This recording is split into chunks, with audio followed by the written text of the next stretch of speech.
Mister, ഇപ്പോൾ സംസ്ഥാനം ഏറ്റവും സന്തോഷകരമായ ഒരു നിമിഷത്തിലാണ്. അപ്പോൾ ഈ അതിദാരിദ്ര്യമുക്ത കേരളം പ്രഖ്യാപിക്കുമ്പോൾ അതിദാരിദ്ര്യർക്ക് നമ്മൾ അരിവിഹിതം നൽകി വന്നിരുന്നു. അത് അങ്ങനെയുള്ള ഇനി ആ ആൾക്കാർക്ക് ഇനി അരിവിഹിതം കിട്ടുമോ, അല്ല ആ കാർഡ് കട്ടാകുമോ, ഒരു ആശങ്ക ഇപ്പോൾ ഉണ്ടല്ലോ.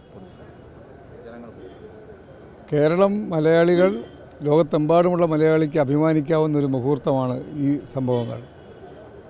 എന്നാൽ അതൊരു തെറ്റിദ്ധാരണ പരത്തുന്ന തരത്തിലേക്ക് ഇതുവരെ ലഭിച്ചിരുന്ന അരിവിഹിതം നഷ്ടപ്പെട്ടു പോകും, നമ്മൾ നേടിയ നേട്ടത്തിൻ്റെ ഫലമായി എന്നൊരു പ്രചരണം പ്രതിപക്ഷം അഴിച്ചുവിടുന്നുണ്ട്. അത് വെറും പൊള്ളത്തരമാണ്.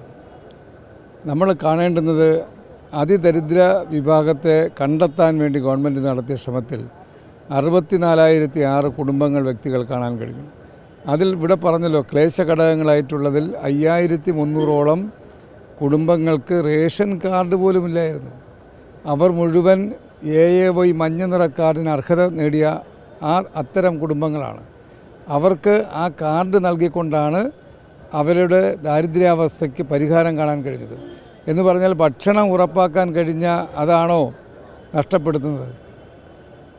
ആ ഭക്ഷണം അതുപോലെ തന്നെ ഇവിടെ പറഞ്ഞല്ലോ, നമ്മൾ കാണേണ്ടുന്നത് എന്താ?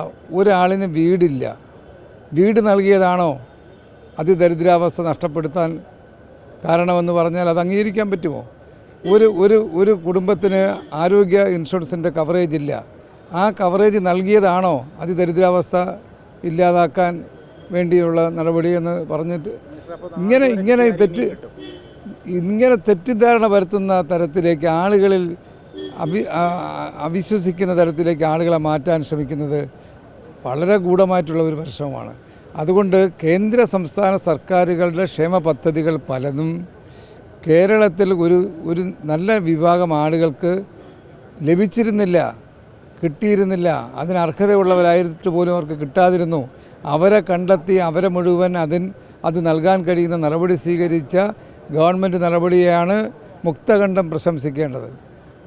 അതിലൂടെ ഇന്നലെ വരെ ചികിത്സ ലഭിക്കാത്ത, ഇന്നലെ വരെ വീടില്ലാതിരുന്ന, ഇന്നലെ വരെ ഒരു തുണ്ട് ഭൂമിയില്ലാതിരുന്ന, ഇന്നലെ വരെ അവർക്ക് ഭക്ഷണം കിട്ടാതിരുന്ന, കിടപ്പ് രോഗിയായിരുന്നവരെ നോക്കാൻ ആളില്ല, ഇങ്ങനെയുള്ള ക്ലേശ ഘടകങ്ങളെല്ലാം പരിഹരിച്ച് അവരെ സമൂഹത്തിൻ്റെ മുഖ്യധാരയിലേക്ക് എത്തിച്ചതാണ് അതിദരിദ്രാവസ്ഥ നിലവിലുണ്ടായിരുന്ന ആ അവസ്ഥ മാറ്റിയത്.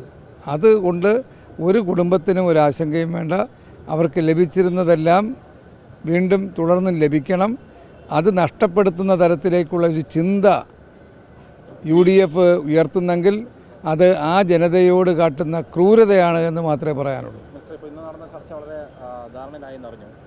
ധാരണയായിട്ടില്ല. എന്നാൽ 2 മില്ലുകാർക്ക് അത് ബോധ്യപ്പെട്ട് 2 മില്ലുകാർ സഹകരിച്ചിന്നും നെല്ലെടുത്തു തുടങ്ങി. അതിൻ്റെ പടം വന്നല്ലോ, നെല്ലെടുത്ത് തുടങ്ങിയിട്ടുണ്ട്. നമുക്ക് ഇന്നും നാളെയും മറ്റും തിങ്കളാഴ്ചയും എല്ലാം ചർച്ചകളിലൂടെ മില്ലുകാരെ ബോധ്യപ്പെടുത്തി സഹകരിപ്പിച്ചുകൊണ്ട് കർഷകൻ്റെ ദുരിതം അകറ്റാൻ ഗവൺമെൻറ് കൂടെ ഉണ്ടാകും. ഇത്രയും നഷ്ടപരിഹാരം നൽകാമെന്ന് പറഞ്ഞിട്ടും തയ്യാറാകാത്തതിന് പിന്നിൽ എന്തെങ്കിലും രാഷ്ട്രീയ ഇതുണ്ടോ? അത് കണ്ടേക്കും. കാരണം എന്തെങ്കിലും ഒരു രാഷ്ട്രീയ ഗൂഢാലോചന ഇല്ലെങ്കിൽ ഇത്രയധികം ഓഫർ, ഇത്രയധികം അനുകൂല നിലപാട് എന്തിനു വേണ്ടിയാണ്? കൃഷിക്കാർക്ക് വേണ്ടിയാണ്, നെല്ല് വെള്ളത്തിലാകാതിരിക്കാൻ വേണ്ടിയാണ്. ഇതുവരെ ലഭിക്കാത്ത ആനുകൂല്യം അവർക്ക് നൽകിയത് ഈ കൃഷിക്കാരെ കണ്ടുകൊണ്ടാണ്.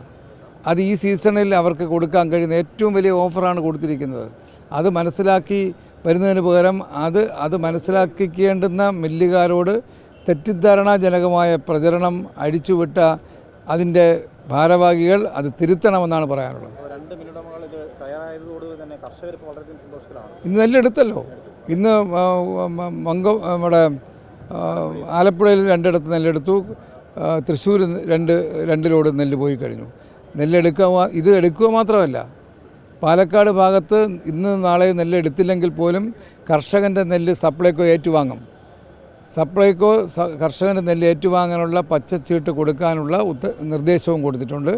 അതുകൊണ്ട് എവിടെയെങ്കിലും സൂക്ഷിക്കാൻ ഗോഡൗണോ സൗകര്യങ്ങളോ ഉണ്ടെങ്കിൽ അവിടെ കർഷകൻ്റെ നെല്ലെടുത്ത്, കാരണം അതെടുത്തില്ലെങ്കിൽ കർഷകൻ തുച്ഛമായ വിലയ്ക്ക് ഈ മില്ലുകാർക്ക് കൊടുക്കേണ്ടി വരും. ആ അവസരം പാത്ത് നിൽക്കുകയാണ് ചില മില്ലുകാർ.